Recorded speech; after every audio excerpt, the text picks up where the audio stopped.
So welcome back to SME Symposiums. This month, we've got a really interesting topic for you. This has been in a lot of demand over the last couple of months. We've just taken a bit of time to set it up because we wanted to make sure we have all the logistics planned and everything else.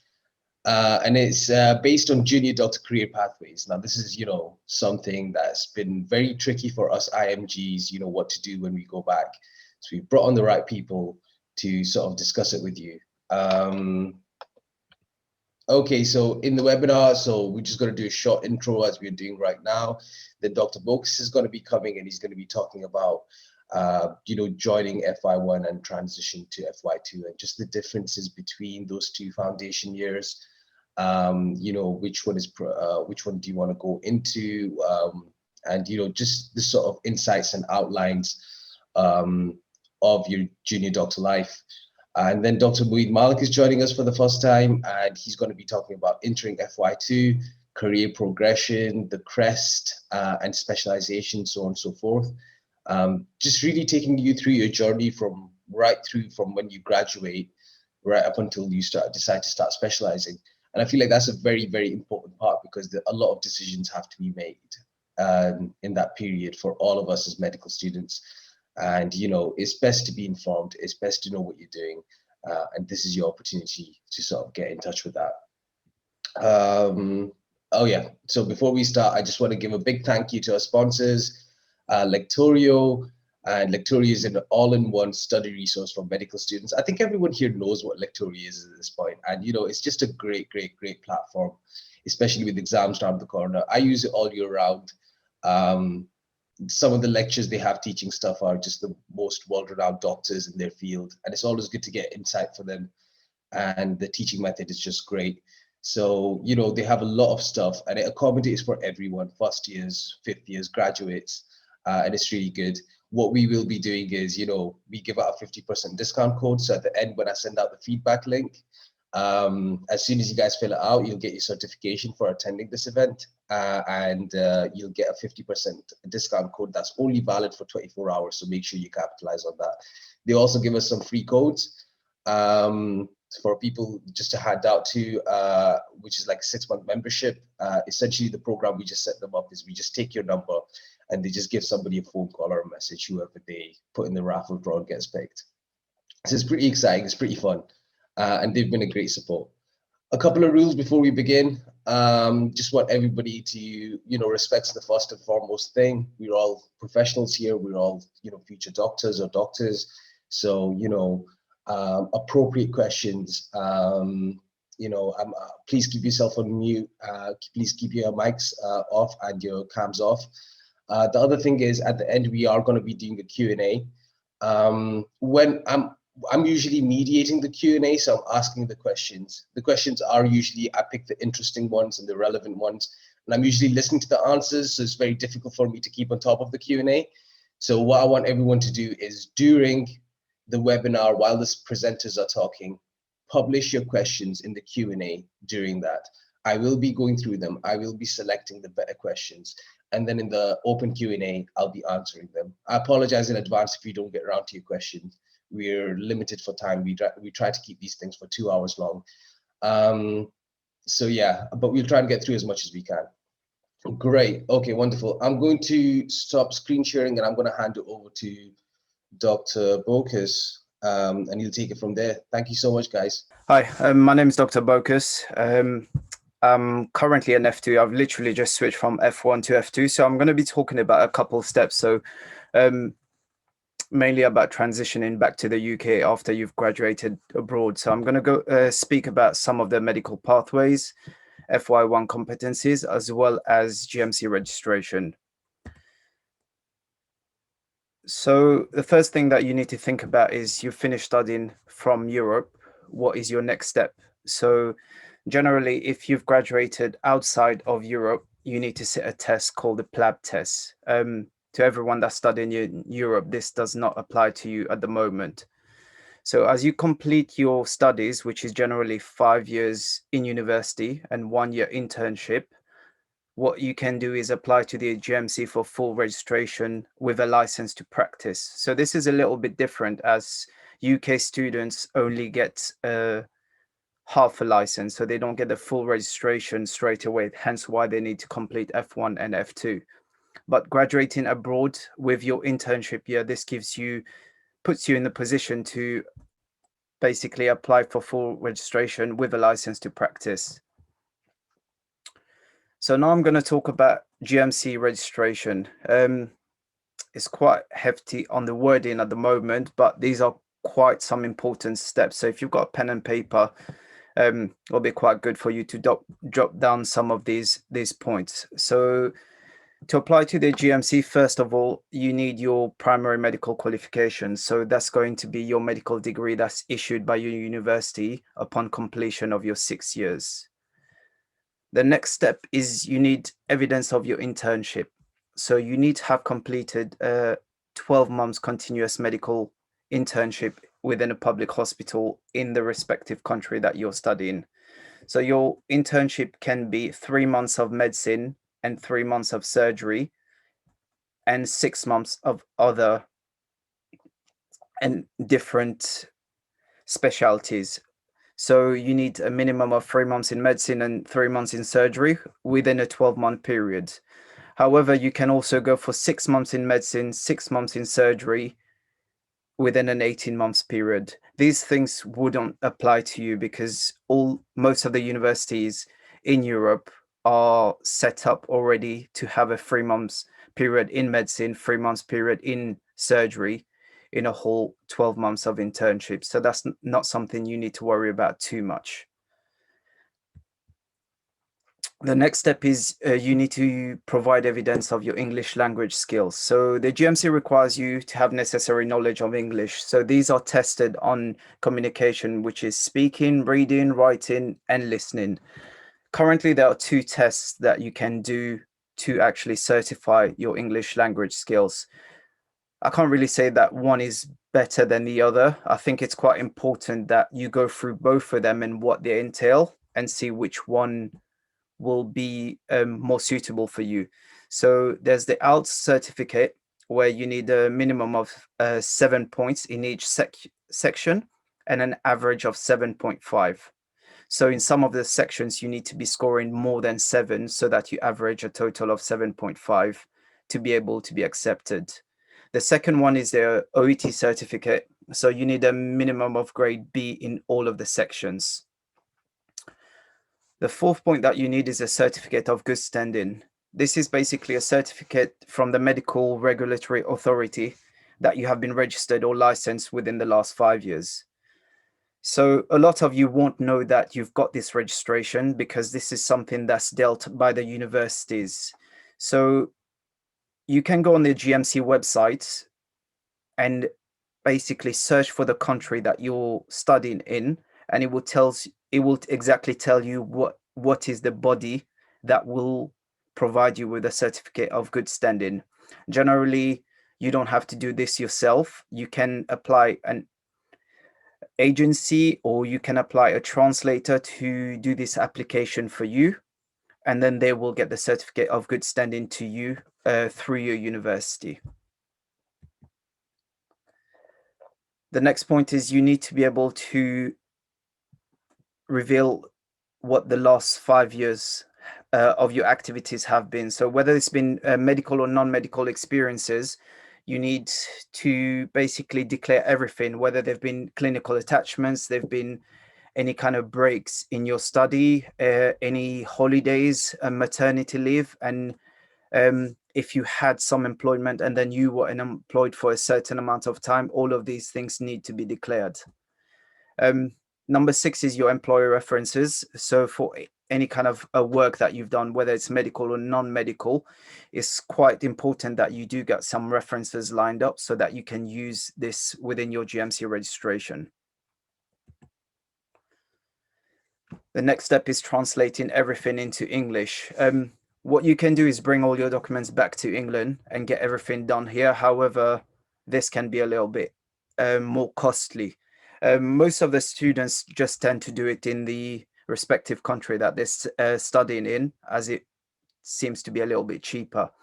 The only thing that you have to make sure is that when you do get these documents translated and certified, make sure that it is done by a company that's approved to do those things.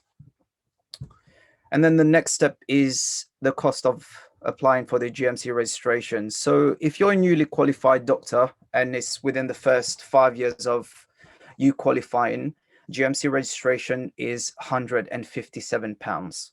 And this is a fee that you'll be paying every single year for the first 5 years. And after your first 5 years of working as a doctor, the fee goes up to £408 per year. So once you've got all these first 8 points that we just discussed about, the next step is to go to the GMC website and complete the registration process. It's a very simple registration process. It's kind of like making a social media profile. So as long as you've got all these 8 points prior and you've got all your documents and information there, it's pretty straightforward and easy to do. So once you've sent off your GMC registration, they give you a timeline. Usually they try to get back to you within 4 to 6 weeks. Sometimes it's a lot quicker than that. Sometimes it might take a little bit longer just because of the fact that they need to make some extra checks or they need to contact the universities that you've studied at. So after you've done your application, you might be asked to go for an identity check. So you'll get an email where the GMC will invite you to their headquarters, either London or Manchester. But due to the global pandemic at the moment, they've suspended those identity checks. So they're going ahead and issuing your GMC registration without that. So once you've been approved, what you do get is a GMC registration number, and this will be basically your doctor ID, so to say, that you'll use to apply for jobs and so on. So now I'm going to talk about the different routes that you can take to get into a medical career back in the UK. So after having studied abroad and coming back to the UK, there was quite a few programs or routes that are available to start working. So the first one, which is actually one of the most straightforward routes, is the SME Postgraduate Program. So after graduating in Europe, when you come back to the UK, there's something called a CREST sign-off that you need to get done. I'm not going to go into detail about it because my colleague, Dr. Malik, will go through the CREST form afterwards and explain to you what it actually means. But going back to the SME Postgraduate Program, it's a pretty good route. I mean, you get in touch with them, they will let you know what you need to do. They'll ask you for your specific documents for your CV. They'll help you build your CV if it's not, let's say, adequate. And they'll put you forward for medical post. And for these medical posts, they'll help you to achieve your foundation competency and have your CREST signed off within a year. So another route is the standalone foundation year 2 post. These tend to be quite competitive. You can get some foreign graduates that have been working already as registrars or higher levels coming to the UK and applying to these posts. So what you need to apply for the Fy2 standalone post is you need an IELTS level of 7.5 minimum in each section. You need to sit the SJT, which is a situational judgmental test, and you need to sit for the PSA, which is basically an exam about pharmacy and the drugs that are used in the UK. And the applications are only in January and February. So if you kind of graduate around that time, then obviously you'll be having to wait quite a long time until the next cohort. So this might not be so suitable for you. The other route is the WAS program. It's quite similar to the Fy2 standalone, but it's more aimed at doctors wanting to get into GP specialty afterwards. Reason being is that within the Fy2 standalone, they try to offer rotations in GPs as well as psychiatry to try to prepare you for GP specialty. The next one are trust posts. So these are widely available. So they are posts that are offered by NHS trusts. So these can be Fy1 posts and Fy2 posts. The only thing that you have to note is they are non-training posts. So you'll basically be working as a Fy1 doctor, but you won't get all of, let's say, the typical training and teaching that the FY1s would get and that they would have available to them. And same goes for the FY2 positions. So it is a little bit more work for yourself, because you have to make sure that, you know, you build up your portfolio and your profile, and that you get all your procedures done by yourself without having any extra guidance. So this one can be a little bit tricky. Then there's the Gateway, which is a new pilot program offering FY1 and FY2. These tend to be like the trust post. They do offer some supports, but it all depends on the different trusts that are involved. Then you've got Locum Work. This is literally just by going to the NHS website and applying to Locum Post. All what you can do is join a locum agency, and then they can find you work. It can be good, it can be bad at the same time, because you know you might be able to be in one position for 4 to 6 months. There are some contracts longer than others, whereas some of them will just be for a couple of days or just a 1 week post. So then you'll be constantly switching from hospital to hospital and from department to department. So if stability is something that you're looking for, then the locum work might not be the one for you. And then, of course, at the end, there's also private work where you can apply to private companies. So you can apply, for example, to be a resident doctor for a private psychiatric unit. Also, there are private care homes that look for resident doctors. So this is something else that you could look into if that's what you're interested. So Brexit, now that we've gone through it, how does it really change things? So the Department of Health and Social Care has stated that from the 1st of January this year, they're still going to recognize EEA and Swiss qualifications, but they will be subject to separate international agreement for the next 4 years. That means that every application that's made by any European graduates to the GMC will be looked at individually. There isn't, so to say, a set rule that they'll be looking at. Each application will be individual, and they will dedicate whether you'll be able to register with the GMC or not. The other thing that you have to keep in mind is in 2024, there's the introduction of the UK MLA for the international graduates. What the UK MLA is basically an exam. So it's the UK Medical Licensing Assessment. It's a 2-part exam. The first part, known as the AKT, Applied Knowledge Test, and the second one is more focused on your professional skills assessment. So this will be done for anyone that graduates outside of UK in 2024. But then the cohort of UK medical students from 2024 to 2025 will have to go through that as well. So it's basically an exam that's coming into place to level the playing field, so that anyone that wants to become a doctor in the UK and practice medicine will have to sit this exam. There's certain things that need to be noted. So, for example, the cost of this exam, they haven't released any information yet as to how much this will cost, but the UK medical graduates won't have to pay for it. This will be funded by their universities, whereas anyone else, so all the international graduates, so anyone from Europe and outside of Europe, will have to fund their tests individually. The other thing you should take note is that SME will be running a UK MLA program. So they've got a specific research team and doctors which are part of a specific council that will run a program that will help you to guide you and prepare adequately for this exam. So just watch out for this and keep an eye on it of when it will be put in practice.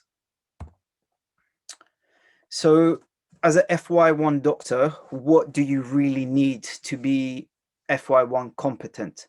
So there are quite a number of things that you need to basically go through and make sure that you have completed within your year.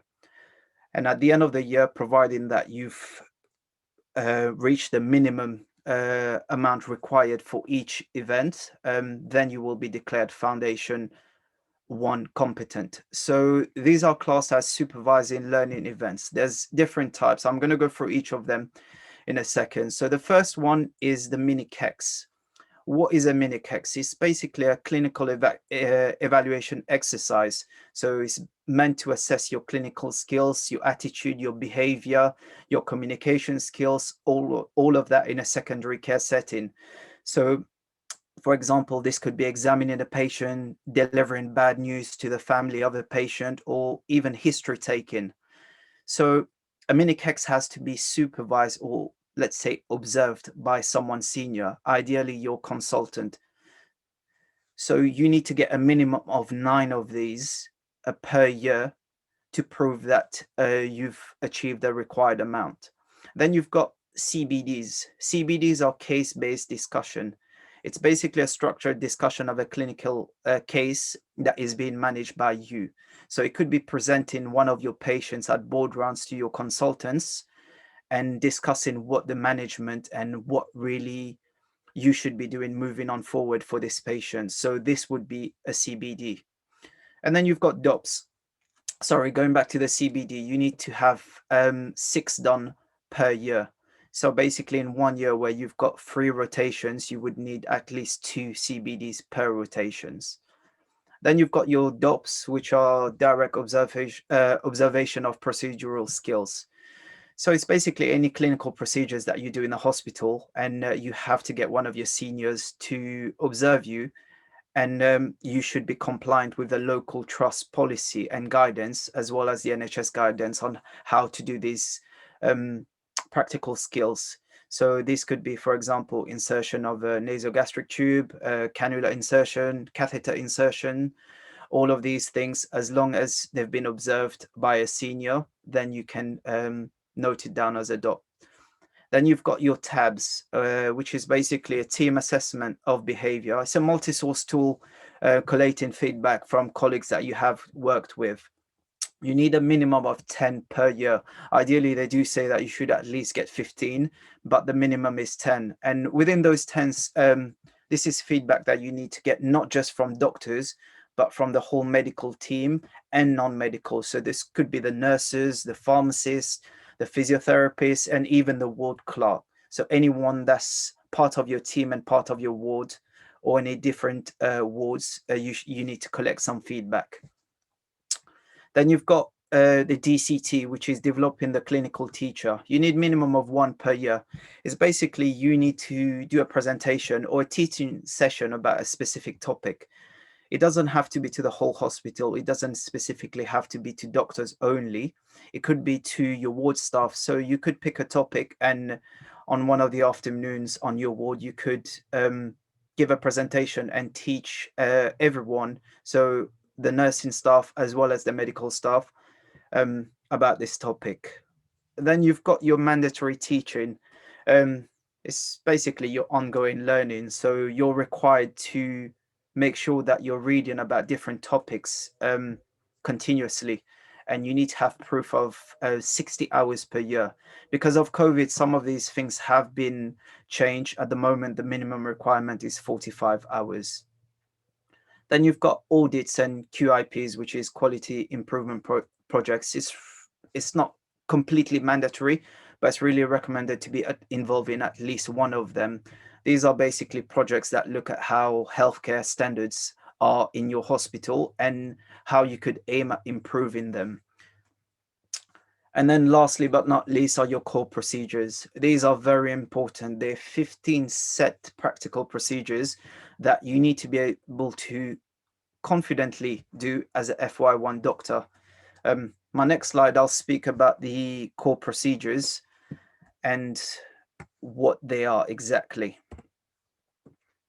So these are the 15 core procedures that you need to do as a F1 doctor. This is a pretty standard list. This goes to every single F1 that's working in the UK. So you can have a look at this list. It's posted on the Oxford Medical Handbook and on many literature websites on the internet. So you can have a look through them. So you've got things like venipuncture, IV cannulation, different types of injections, being able to perform and interpret an ECG, male and female catheterization, and also being able to use airway care. So different types of mask and Goodell Airways also.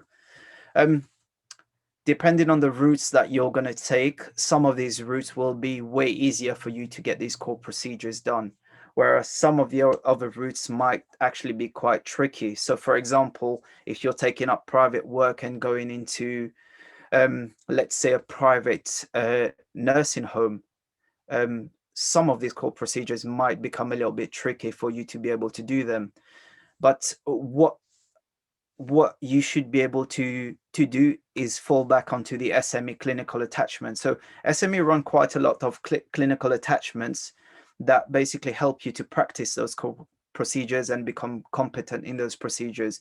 So if anyone or any of you that have started different line of work and you feel that actually you're not exposed to some of these procedures and you want to practice even more, then you should definitely get in touch with SME. And they'll coordinate you in one of their clinical attachments, and that way you can basically practice those procedures and make sure that you can, do them pretty well. And that's about it from my part. So once you finish, obviously, your F1, you go into your F2 year. I'm not going to talk too much about the F2 year because my colleague will take over shortly and discuss with you about what F2 entails and involves, and what exactly is the CREST sign-off. I hope I've given you a better insight of what needs to be done once you finish university and the different types of route. And if you've got any questions, just pop them in the chat and hopefully we'll go through the Q&A and I'll be able to answer anything that might be a little bit in the gray area for you. Thank you. Amazing. Thank you so much, Dr. Bocus.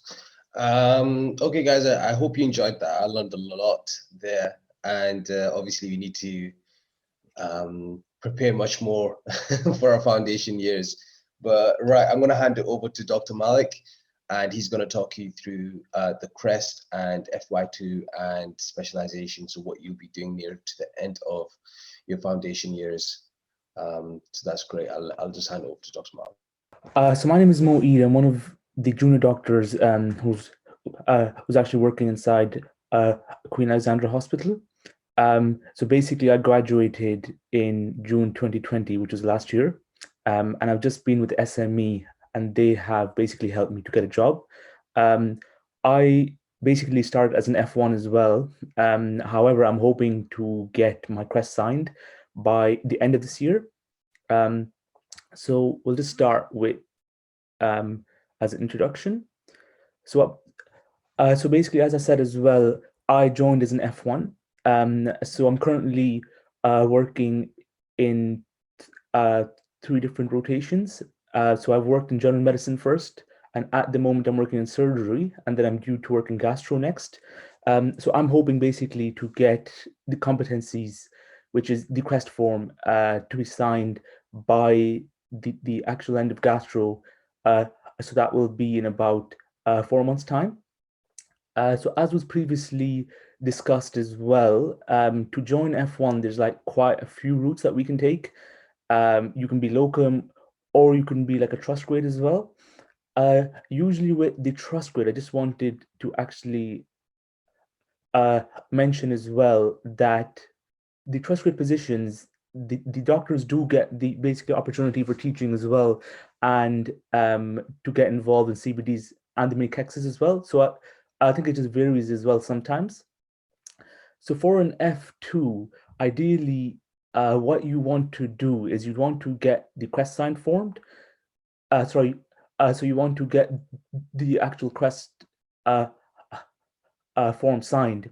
So usually it's with the consultant that you've been working with for up to 3 months. And I'm just going to speak about the actual different sections as well and how you can start to actually get ready for that. So for the Fy2 as well, as was basically previously mentioned, that we usually have like a set amount of competencies as well. So things like CBDs and mini-kexes, and basically involvement as well inside the QIP projects. So essentially, it's quite similar to actually being an F1 as well.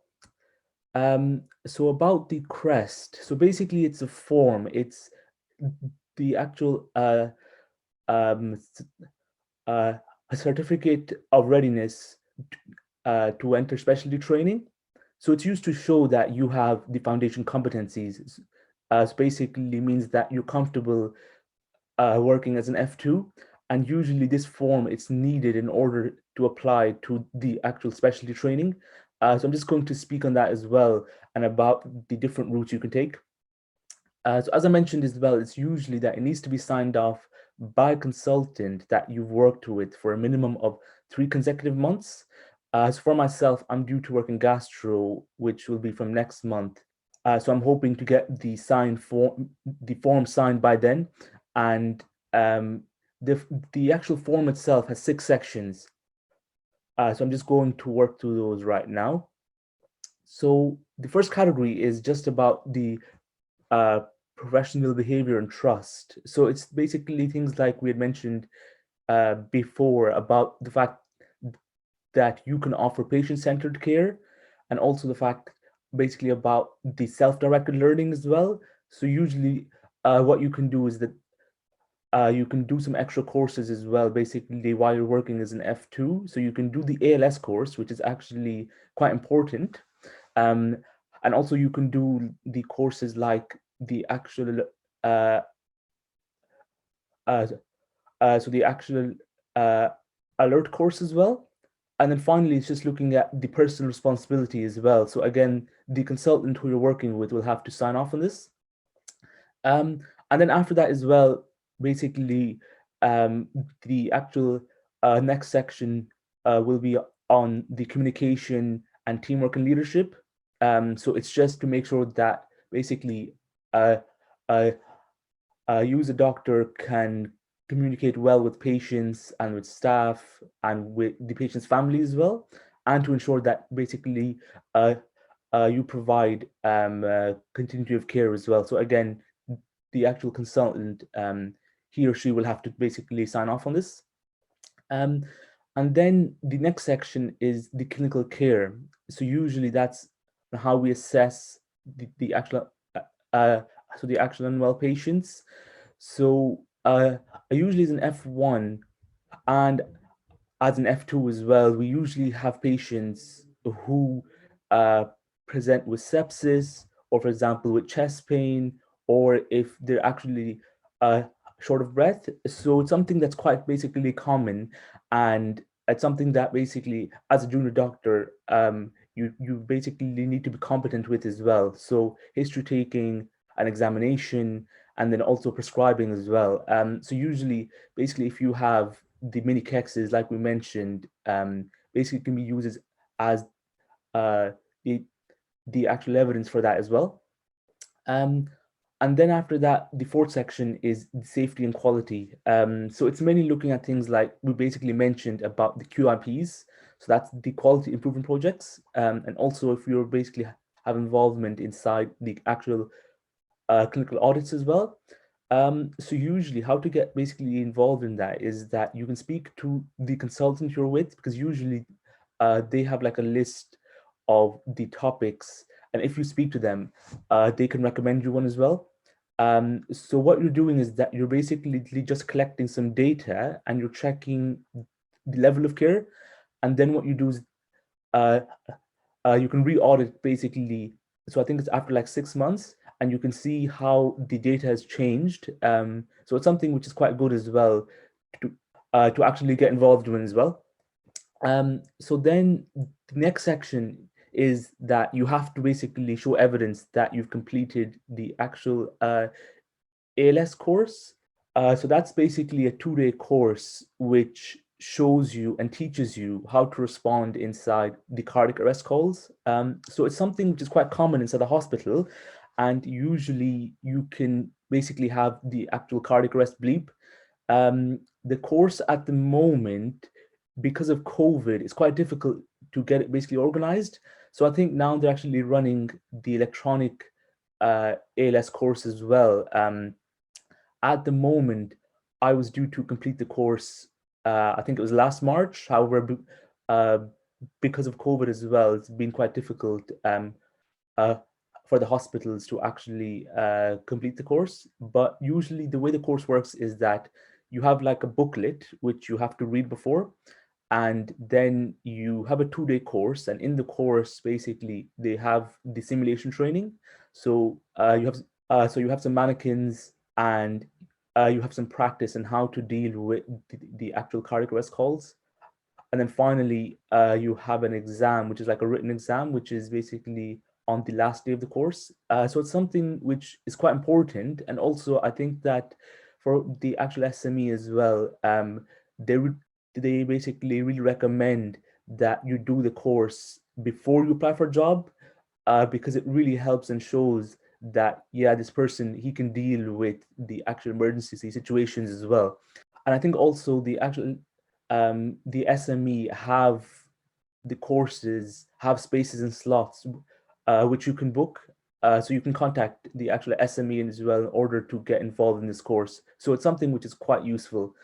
And then after that, the next part would be the evidence of the teamwork based assessment. So basically that's the tab forms which we were mentioning before. So again, it's just the forms which the actual staff complete, which is just based on things like how you react, how you are as a person, again, communication skills, and also how well you work in a team. And then finally is also the evidence of teaching. So usually with the junior doctors, they have the weekly, basically, so the actual teaching. So usually it's basically done over the Microsoft Teams. Because of COVID now as well, it's quite hard to get involved basically face to face. So basically for teaching, it could be the bedside teaching. So for example, if you have the actual medical students and if you teach them, it can basically count as that. Or for example, if you have like a topic that you want to present inside the actual grand round. And then finally as well, like for example, if you have any seminars, and you can get involved in this as well, and you can basically give evidence of teaching as well. So then I just wanted to speak about the main ways on how you can enter training then after that. So I think this picture is quite good because it just gives like a summary on training inside the actual internal medicine. So at the moment, for the foundation training, that usually takes 2 years. However, for the graduates who basically come from abroad, we can complete the foundation training in 1 year. So that's where you sign the CREST at the end of the 1 year. So again, I think what the actual most important thing here basically would be to get involved and basically start working as soon as possible. So I think with the SME, they're quite good at basically giving you opportunities for work. So it basically avoids you having to wait and to basically apply on your own. And I think apart from that as well, they actually help with the CVs and with the interview prep as well. So it's something which is really, really useful, and it really saves time as well. So for the foundation training, after the 1 year, you have to sign the CREST. So after you sign the CREST form, you can apply for the actual core medical training. So this is for medicine, but basically if it's for surgery, it'd just be core surgical training. So that would be CST. So usually for core training, it's for the 2 years. And inside these 2 years, you have to complete the Mrcp. So that's an exam which I'm going to speak about as well. That's if you're applying for medicine. So for example, if you're hoping to go into respiratory or into cardiology or into internal medicine, you have to have the Mrcp completed. However, if you're going for surgery, so you still have the core surgical training, which is for 2 years, but you have the Mrcs, which I'm going to speak about as well. So after these 2 years of CT1 and CT2, you have the specialty training. So that's where it's basically the ST3.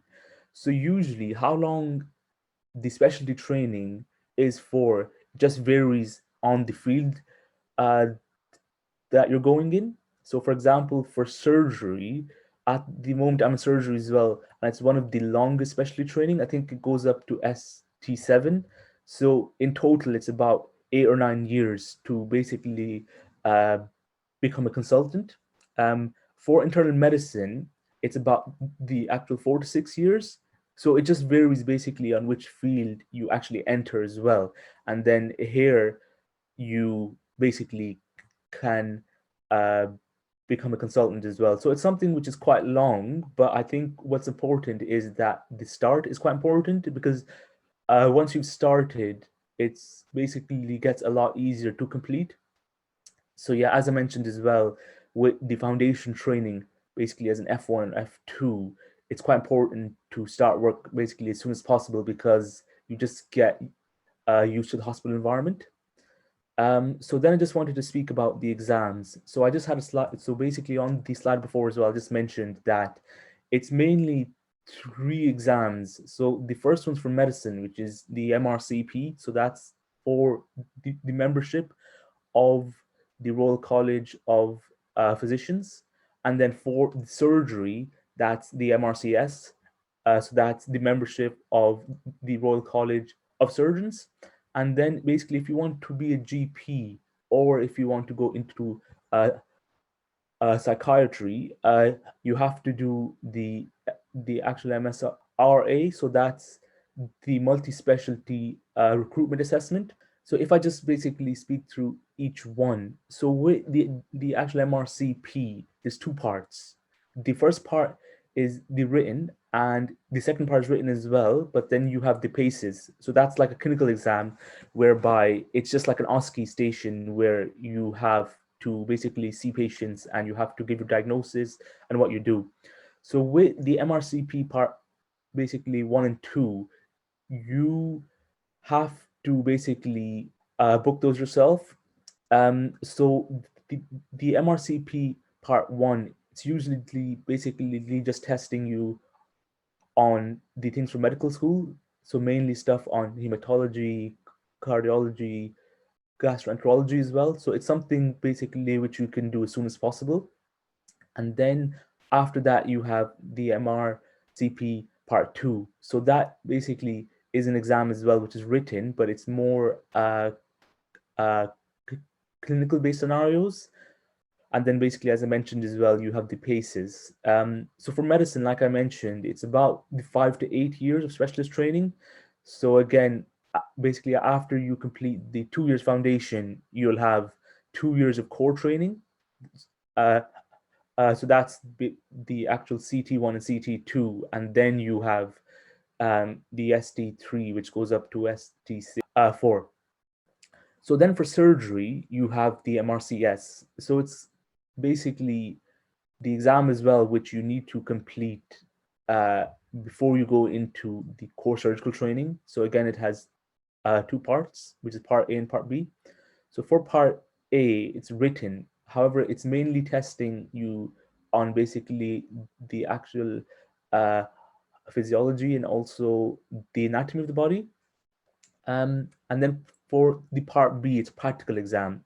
So usually for the surgery, they have courses as well, which you can do, which help you for this. And then after that, you have core surgical training, which is for 2 years. So that's CT1 and CT2. And then you have the specialty training, which is from basically ST3 plus. So usually goes up to ST7, and then after that, you can become a consultant. So it's basically one of the longest training pathways. And then finally, for basically if you want to be a GP, or for example, if you want to go into psychiatry, or for example, if you want to go into obs and gynae as well, you have to do the MSRA. So it's usually, again, an exam which has 2 parts. So the first part is the written part, again, which is basically on the actual MCQs. And then you also have to do the SJT as well, which again is, so it's mainly on stuff about how you'd react in certain clinical scenarios. So it's not really testing the knowledge, it's more of testing about how you'd react in basically certain situations. And then for GP, that's the one which is the shortest, I guess you could say, because it only takes about 5 years in total. But you can see that for surgery and medicine, it takes basically a bit longer. And for GP as well, basically after you complete the MSRA, you still have to do the AKT. So that's the applied knowledge test, which you have to do as a GP, basically ST3. And then after that, you work in a GP practice as well, and you can work as a GP then. So usually for the GP, the ST1 and ST2, it's mainly the hospital based work. So you have like 4-month rotations to work in a hospital, and then you work basically inside the GP practice as well. So yeah, I think for this slide, it's just mainly on the exams, which you have to complete basically in order to specialize.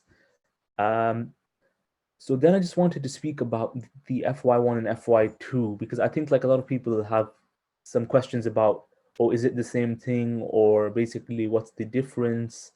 So basically, as I mentioned as well, that for the FY1 and FY2, the basically graduates from the UK, they have the actual foundation program, which is for 2 years. And because they only have the provisional license, they have to complete both years. But for the basic international graduates, basically, as we have the 6-year course, which includes the actual basically internship as well, it's basically quite easy to get the full license as well. So with FY1 and FY2, basically, they're very similar, because at the moment you're basically both seen as junior doctors. So the actual main roles of an FY1 are quite similar basically to an FY2 as well. So it's mainly clerking patients who come to the ward, basically assessing unwell patients, completing the ward round with the seniors, and then working through the jobs for each patient. And then finally, you have the same procedures, the mini CACs and CBDs as well. So I'm just going to speak about that as well.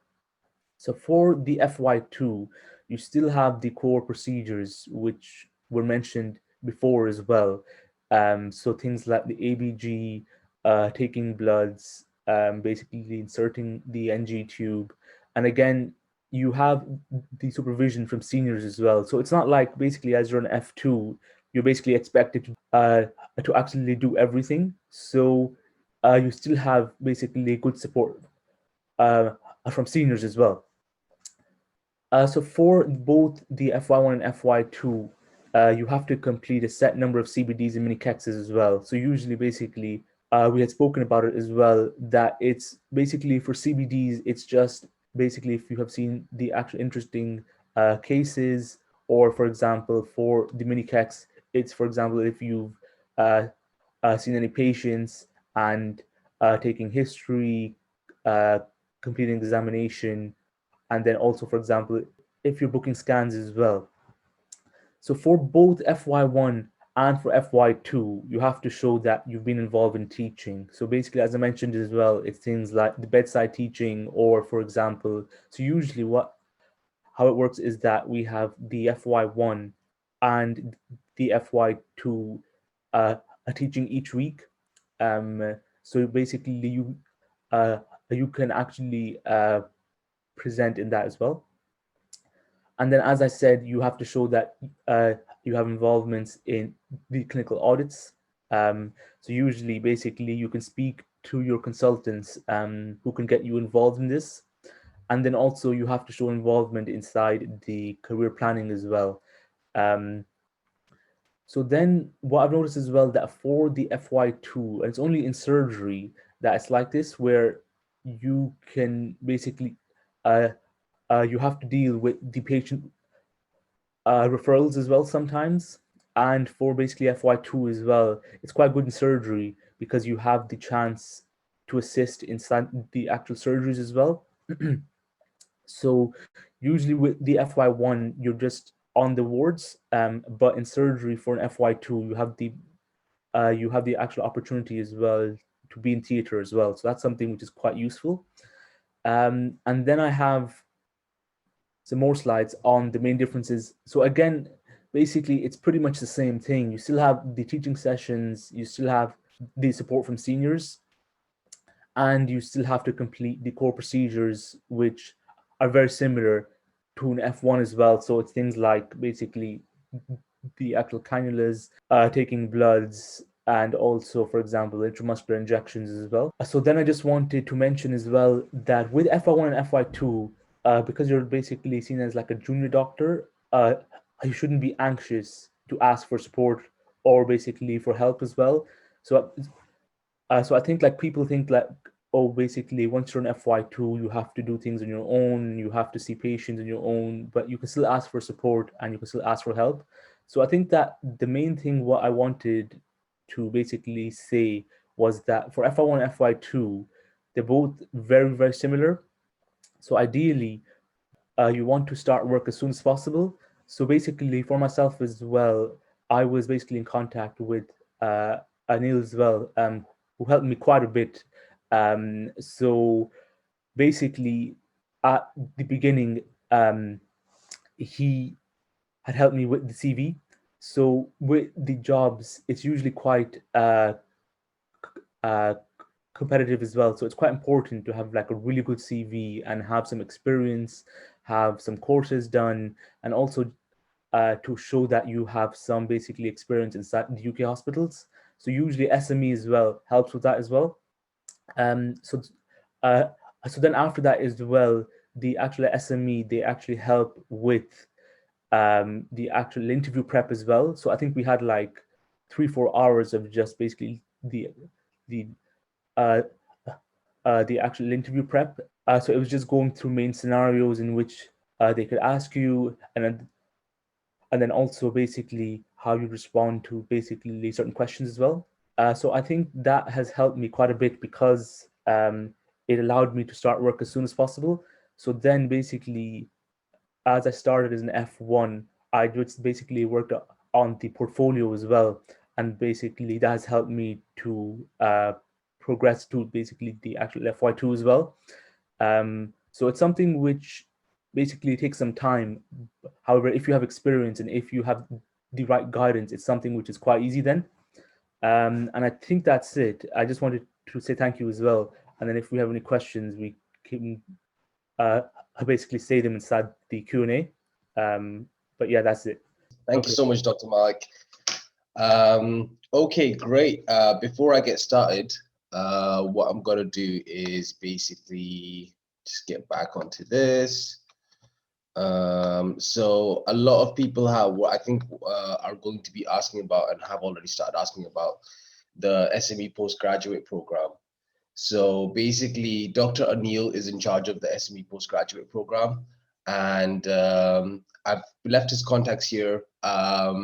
Just take a picture of them while it's on the screen, I suppose.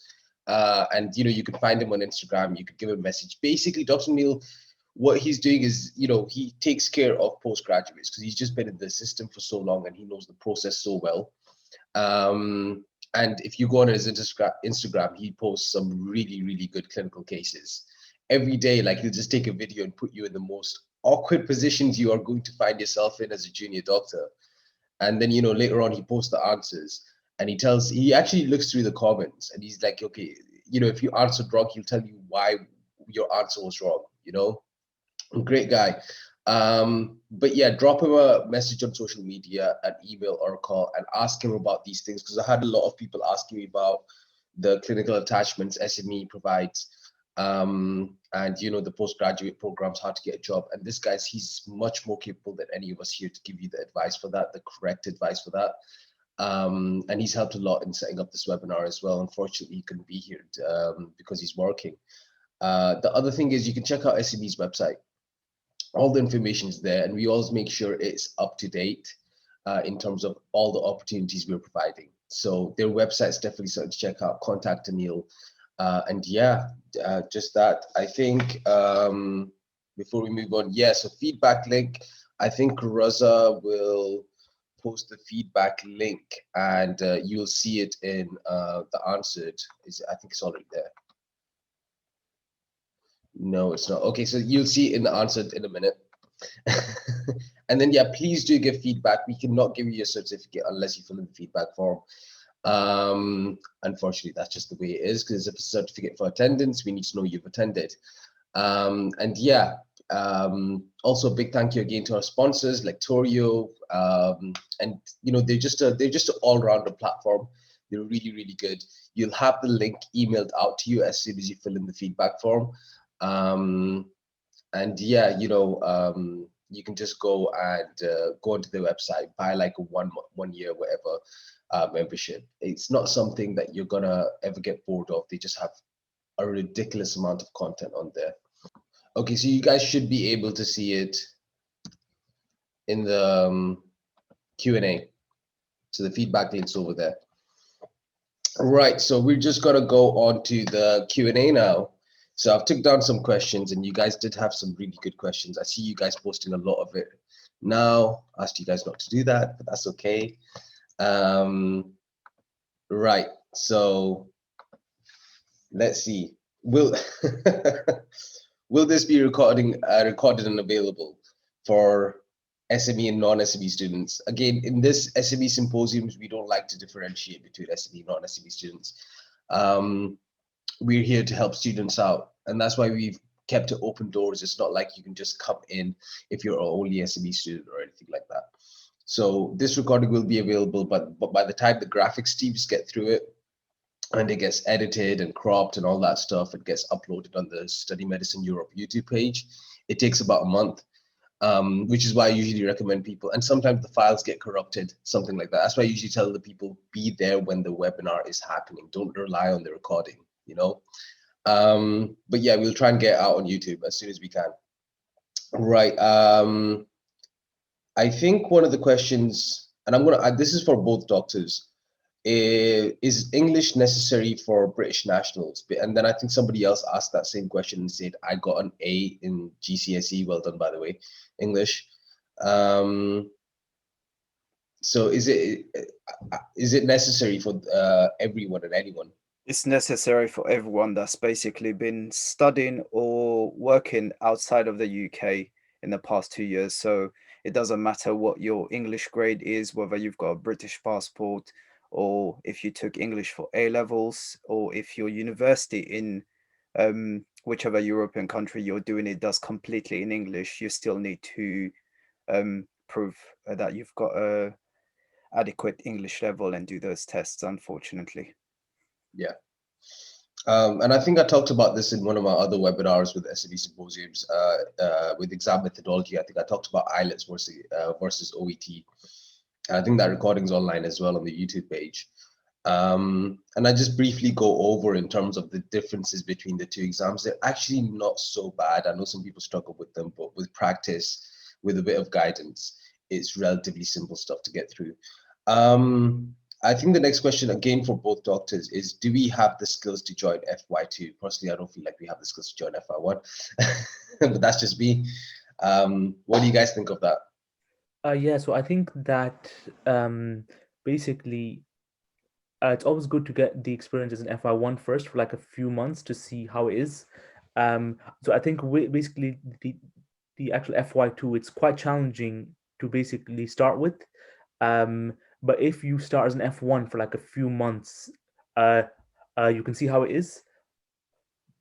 Absolutely. And then after that as well, basically you can join basically as an Fy2. So the actual jobs are basically really similar, but I think that for the international graduates who are coming basically from abroad, you could join as an Fy2 as well, but I think it's just easier sometimes, basically, if you join as Fy1 first for a few months, and then after that, you can progress to Fy2, and you can get the CREST form signed as well after that. Absolutely. Absolutely. I think you can get better bearings on your compass in that sense, where, you know, you could tell where you are. So sometimes I've seen people walk into Fy1 and say, okay, it was pretty chilled. And then I've seen people walk into Fy1 and just have an absolute headache trying to get through it. So it gives you a good understanding of yourself. You never really get that until you actually go back and get in there. One of the questions somebody kept asking me to ask is that, I think it was Dr. Bocus, something about care homes needing doctors. Yeah, so this is more to do with private work. So you've got quite a few nursing care homes in the UK, some funded by the NHS and some totally private.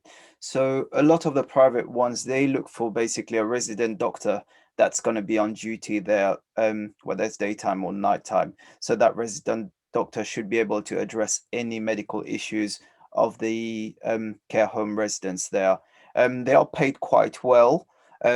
Unfortunately, there isn't a specific pathway um, where you can actually, join a website or follow a link. You just have to join up a locum agency and put down that you're interested into private work for residential care homes.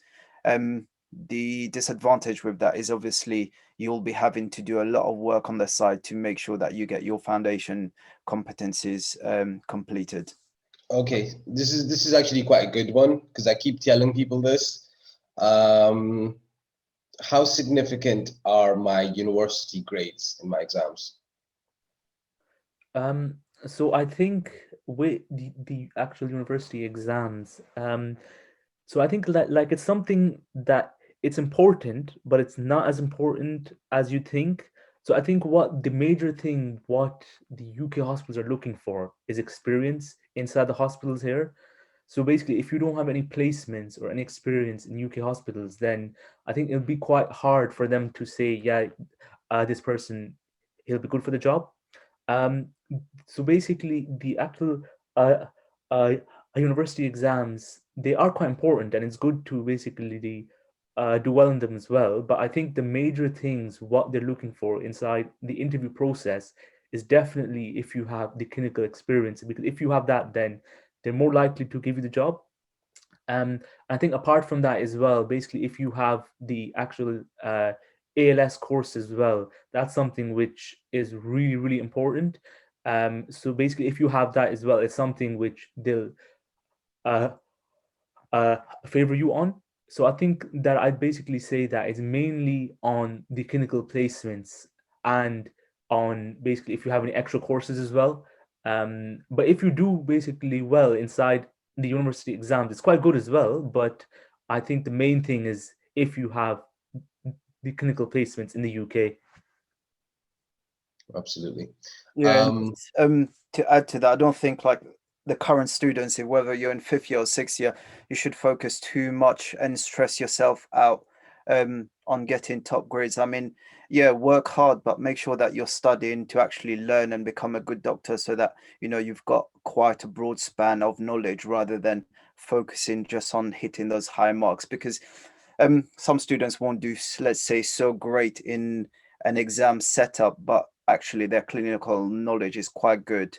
Um, Exam grades are not looked at in interviews. So once you do your GMC registration and you submit your paperwork, which is your university degree, that's it. From then on, all you use is your GMC ID, which is your doctor ID.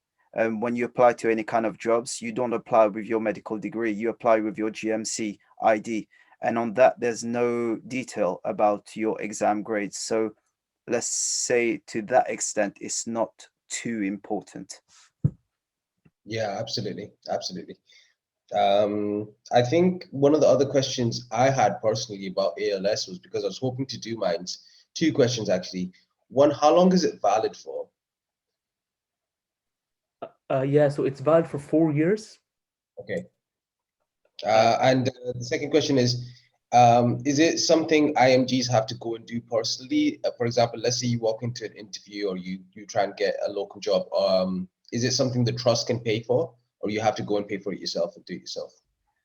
So depending on the routes that you go for, some of your trust and the hospitals that you work for will pay for it. If you will do it yourself, I think at the moment it's about £700 to do it. The other thing that I want to highlight is because of the pandemic at the moment, there's been a crazy backlog of students that haven't been able to do their CREST form, especially the UK, not so UK, but the foundation students and foundation doctors haven't been able to complete their ALS because of this backlog. So there's been some debates going on in the past couple of weeks, and what they're planning to introduce is basically a trust-based system where some of the clinical supervisors within those trusts will assess the students and deem them whether they actually fit to be able to attend those cardiac arrest and crash calls. And so not just because of the sheer numbers that there is left for the students to do the ALS. So this is not completely set in stone, but this is a debate and something that they're looking to introduce in the nearby future. Last question. You don't have to be a doctor to do your ALS, right? No, you don't. Great. I think one of the other interesting questions was, what was the duration in terms of the time between you graduating and you getting GMC registered? So I think that the process of the GMC registration, it only takes about a week, because you have to submit the documents and then they have to verify them as well. So I think it only takes like a few days for the actual GMC to process the actual application. But I think also because of the COVID pandemic as well, the GMC they're actually accepting the actual PDF forms as well. So it's quite easy to get the PDF form of the degree and to actually upload it. So I think what the time difference was between actually finishing the course and then starting the job was that for me it was only about like a few months. It was only the summer holidays, and I think what's quite important is that you want to make sure that you start applying as soon as you can, because it saves you time then inside the long run. Yeah. Okay. And just to add to that, by all means, I'll emphasize what Dr. Malik said about apply as soon as you can, because what they allow you to do is start your application and then upload the evidence as to when you've got it. So it's definitely a good idea to actually start it and fill out everything that you can, and then just leave it hanging there until you've got the required evidence, and then just complete it straight away. Nice. I did not know that actually. I knew you. I thought you would need all the evidence to actually start doing your application. I was about to ask that next, but that's really good to know. Thank you so much, Dr. Bocus. I think one of the other ones was from an international doctor. Excuse me. And he was asking, does he need to do both PLAB and IELTS? From what I know, he does, but. So it really depends. So first thing is, if you study outside of Europe, so anywhere else but Europe or the UK, you have to do the PLAB. And you'll have to do either the ALTS and the OET. Second of all, if you are not a European citizen, but you studied in Europe, you still need to do the PLAB. So if the only way not to do the PLAB basically is whether one, you studied in UK or Europe, and two, you have a European or British passport. So these are kind of the criteria that exempt you from the PLAB. Unfortunately, I think I read about someone who I think posted that they're actually French, so they've got a European passport, but they've studied in Egypt. So unfortunately for them, because they've studied outside of Europe, they would have to do the PLAB. Yeah, I think you have to do the IELTS on top of that as well, right? Yeah, that's correct. Yeah, absolutely. I mean, the PLAB is the difficult part. The IELTS, I feel like people could get through, but the PLAB, yeah. I'm just looking forward to the UK MLA. So I think the other one, this is actually quite an interesting question. Is sixth year equivalent to FY1? And is sixth year in Eastern Europe, the studies we studied, the countries we studied in, is equivalent to FY1 in the NHS in the UK? In terms of content, in terms of what you cover, not in terms of technicality. Because I mean, in terms of content, yes. In terms of technicality, no, because as we know, everyone that's kind of in Eastern Europe, they know how the 6 year is, and that it's not really something that's completely full time. So I think it really depends on a case-to-case study and how much effort you've put, and how proactive you've been in your 6 year in Eastern Europe to really be able to judge whether that's equivalent to F1. But I would say there's definitely quite a big gap that needs to be bridged. Absolutely. Some of the other interesting question was, so in terms of people going back, I think some people are worried about not being able to find jobs and get jobs. I think, again, what we discussed, that's a lot based on your efforts in terms of if you have clinical experience and if you've done the things that can help you get up there. I think one of the other interesting questions was, somebody popped up to me the other day, was, does the demand for doctors in the UK outweigh the competition? Oh yeah, definitely. I mean, the demand is crazy. The competition, what you need to be aware of is the competition for areas. Obviously, big cities like London, Manchester, Birmingham, they'll have higher rates, you know, of competition to get in those hospitals, but the demand is still there in other cities. One thing I'll probably say to students that will graduate soon is, you know, you've actually done the hardest bit by going out of the UK to study abroad in a whole different country to get your medical degree. I don't think you should be scared or, you know, be apprehensive about, oh, I have to move to a different city in the UK or be a little bit far from home. I mean, you've done the hard part. Yes, being away from home for another 1 year or 2 year for your foundation might be a little bit harder, but at least you're still in the UK and you're still within, you know, quick traveling distances to your family. So don't let that put you down and kind of, you know, turn you away from that getting those jobs in other areas that are not so popular. Absolutely. I think that was actually my next question that you just answered over there, is that how likely is it that we are going to need to relocate? And I honestly don't have a clue. I think, again, from what I'm noticing, is dependent on what program or what route people choose. But I think at the same time, there is quite a good chance that you would, to a certain extent, have to relocate. But like Dr.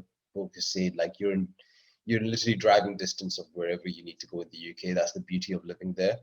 Everything's hours away. Because I have friends in America. Like one of my friends, his family lives in New York, but he works in California.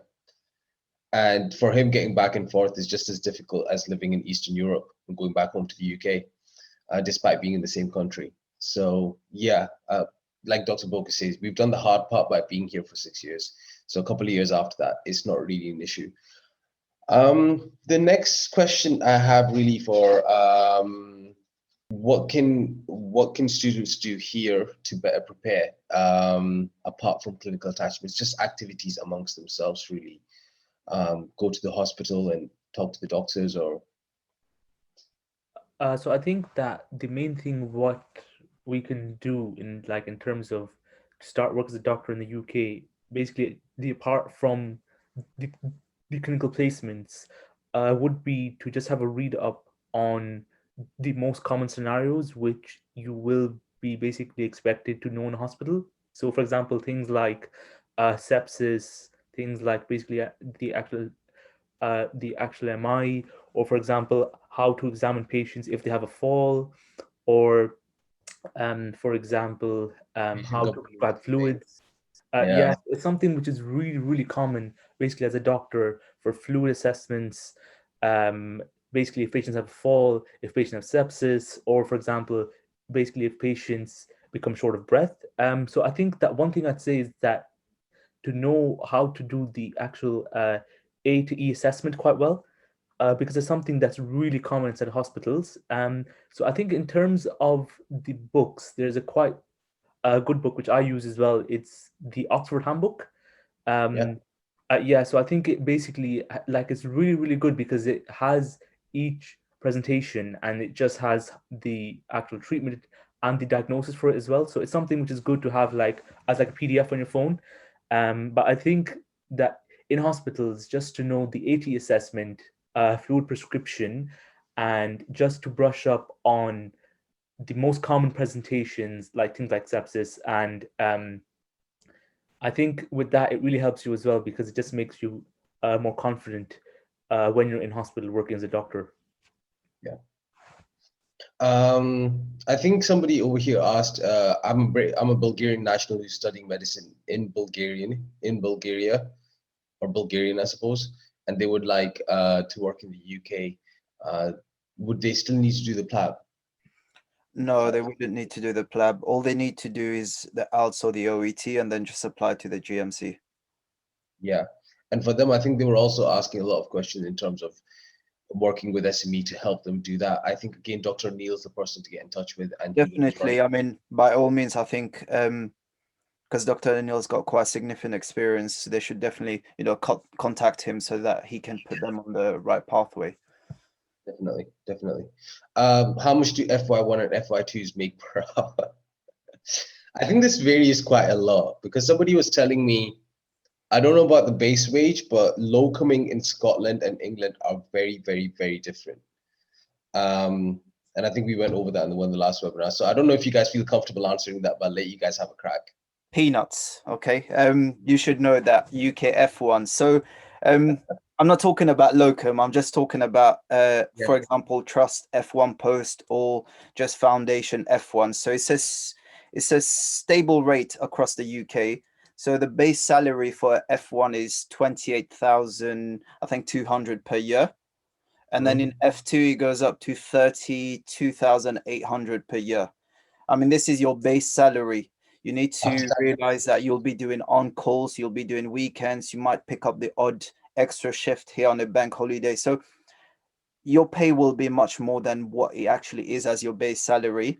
But if, so to say, you just wanted to do what your contracted hours is, the base salary per hour for F1 is £13.54, which is not a lot.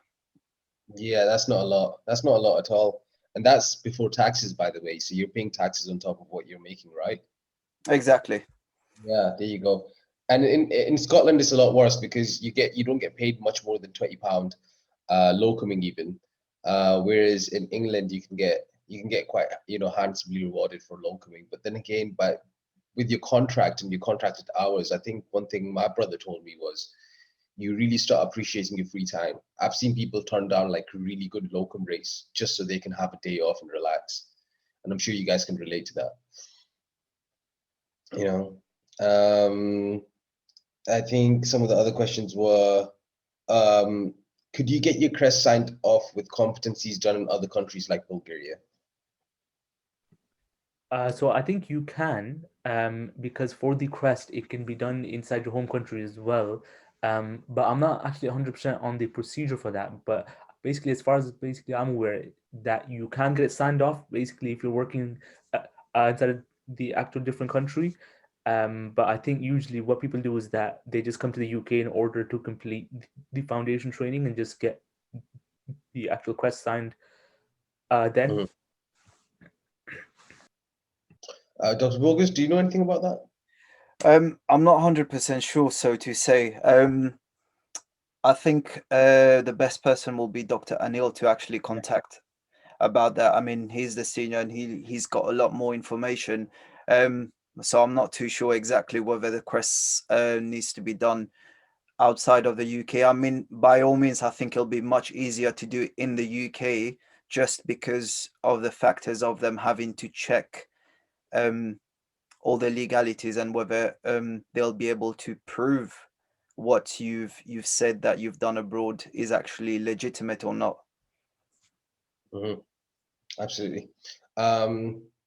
I think somebody asked, what jobs can you get in healthcare as a fourth-year medical student? From what I'm aware, you could try and apply for being a HCA, a healthcare assistant. That's probably a good way to go. I've always known them to be much more clued up on the NHS system. I had a HCA sit down and teach me what news charts were a couple of years ago, because I had no clue. Yeah, I think that you could apply for the HCA as well, which will look really good on the application. I think apart from that, I'm not really aware of really any other jobs. I think for myself as well, I didn't really apply for any jobs in the NHS. I was just mainly doing placements in a few different specialties. But yeah, I think for HCAs, it's quite good as well because you get the experience and you get to actually earn some money as well. And you get the opportunity to meet doctors and meet professionals who you can ask, is it okay if I come in for a placement? Is that something we can set up? Because, I think that's the best way to network, actually go out there, get in the field. And you want to get that feel for being in NHS hospital. Because when you graduate and when you go back, everybody else is going to be in a new territory where you're like, okay, I've walked down that ward 20 times or one like it, and that's always an advantage. Sorry, could I just raise something about the CREST? I've just got confirmation from Dr. Sachdev from the SME Postgrad Program. So you can actually get your CREST signed form with through a non-UK work experience by a non-UK consultant. Obviously, you need to make sure that everything that you've done and you're declaring is the truth, and that you have the evidence to support you. Because if in later life there is a question raised about your competency and you've actually declared that, you did this through your CREST form, then you could get in quite a bit of trouble with the GMC through legal actions. So yes, you can get it done abroad, but make sure that everything you do is supported by evidence and legitimate. Absolutely. And I think that's something I've always been getting told by senior doctors constantly. Every senior doctor I've worked with or I've met, they always tell me, take your time with the process, 1 year, 2 years, it doesn't make a difference to the bigger goal of your life. You get there at 28, you get there at 30, trust me, you're not going to be crying about it. Take your time, make sure you're a competent doctor, do not take shortcuts. But that's super interesting to know that it's possible for people to do it where they are over here. That's great. Again, get in touch with Dr. Sachdev for the details. Was there any other ones? If you do clinical electives in the NHS before graduating, would it count as experience while applying for jobs in the UK? Yes, it would. I'm sure, right? Yeah, definitely, they do count. Yeah. Yeah, I think we pretty much covered it. And again, a lot of people asking about access to the recording of the video. It will be uploaded in its own time on the YouTube Study Medicine Europe page. How long that will be is not up to me. So yeah, again, I think a lot of people are also saying thank you, and I would personally like to thank Dr. Malik and Dr. Bocus. You guys have been absolutely wonderful. It's such a public service from these doctors turning around and giving back. Because, I think for Dr. Bocus anyways, he was one of the first ones here in Bulgaria, and, he had to figure it out all for himself. And it's very easy to sort of do that and walk away from it. But, he turned around and he made sure everybody else knows what they're doing and sharing that knowledge. And the same goes with Dr. Malik. When I phoned him, he was just ecstatic about having the opportunity to let medical students understand the process. So big thank you to them. And yeah, I think the feedback form is there anyways on the questions. If anyone is having any issues, just reach out to us on any social media or our website and let us know. And if anyone has any other important questions, just email them to us, and we'll try and get you the answers. But for now, all the questions asked, we've pretty much covered. Again, a big thank you for coming. We are setting up our next one already, and I think it's going to be on the 18th of April. So I want everyone to try and keep that day free. It's going to be on medical ethics and the rules and regulations in the NHS. And we've sort of acquired a doctor for that, and we're just going to be making posters and getting that out in its own time. But it's going to be on that day, roughly at the same time. Again, a big thank you to everyone. Feedback forms over there. Please do fill them in. All right, cheerio. Thank you.